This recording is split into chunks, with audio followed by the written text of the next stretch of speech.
రావి చెట్టు దగ్గర ఇలా చేస్తే మీకు ఉన్న అప్పులు తీరిపోవడమే కాకుండా డబ్బుకనేది లోటు ఉండదండి. ఏం చెయ్యాలి?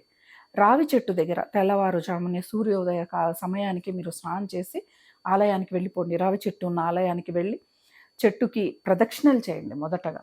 3, 5 మీ శక్తి మేర ఎంత చేయగలిగితే అంత చేసి మొదట్లో పసుపు, కుంకుమని వేసి పానకం ఉంటుంది కదా, ఇంటి నుంచే బెల్లం పానకం తయారు చేసుకొని వెళ్ళండి. వెళ్ళేటప్పుడు ఆ పానకాన్ని చెట్టు మొదట్లో పోయండి. శ్రీమన్నారాయణుడు స్వయంగా అందులో ఉంటాడు కాబట్టి మీ యొక్క పూజని, మీ యొక్క ప్రసాదాన్ని ఆయన స్వీకరిస్తాడు. పానకం అనేదండి మధురం. నేను ఒకటే చెప్తున్నాను, ఆనందాన్ని ఇచ్చేది కాబట్టి భగవంతుడికి అది సమర్పించాం కాబట్టి మనకు ఆనందం కలుగుతుంది అంతే, వేరే ఏమీ కాదు. ఇలా చేస్తే డబ్బుకి లోటు ఉండదండి. శ్రీమన్నారాయణుడు స్వయాన లక్ష్మీదేవితో కలిసి నివసించే వృక్షం రావి చెట్టు. ఎటువంటి